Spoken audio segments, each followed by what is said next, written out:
इस अनंत ब्रह्मांड में जो स्थिर है वही मृत है, जो गतिशील है वही दिव्य है। अगर आप हर काम कल पर टाल रहे हैं तो आप अनजाने में ही उस वॉरियर इंजन को जंग लगा रहे हैं जो आपको दुनिया जीतने के लिए दिया गया है। इस ब्रह्मांड की प्रचंड गति को देखो, सूर्य से लेकर परमाणु तक सब क्रियाशील है। श्री कृष्ण कहते हैं मैं ही समय हूँ, और मैं यानी कि समय कभी नहीं रुकता। उनकी अनंत क्रिया सिखाती कि आलस शरीर की थकान नहीं बल्कि आत्मा का पतन है। परमात्मा केवल उन्हीं का सारथी बनता है जिनके रथ के पहिए इतिहास के सीने पर अपनी लकीरें खींचते हैं। स्टैनफोर्ड के न्यूरोसाइंटिस्ट डॉक्टर एंड्रयू हॉवरमैन की रिसर्च साबित करती है कि दिमाग का एक हिस्सा इंटीरियर मिड सिगुलेंट कॉर्टेक्स हमारी इच्छा शक्ति का भौतिक केंद्र है। जब आप वो काम करते हैं जिसे करने का आपका मन नहीं है, जैसे कि आलस त्याग कर मेहनत करना, तो यह हिस्सा शारीरिक रूप से बड़ा होने लगता है, जिसे श्री कृष्ण ने तब कहा था उसे विज्ञान दिमाग की ट्रेनिंग कहता है। सो बिना पसीने के ना तो लोहा चमकता है ना ही आपका भाग।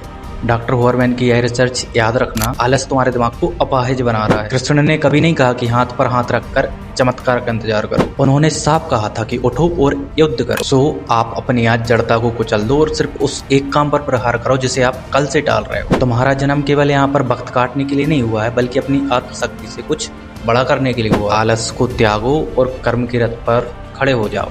उठो और खुद को सिद्ध करो। जय श्री कृष्ण।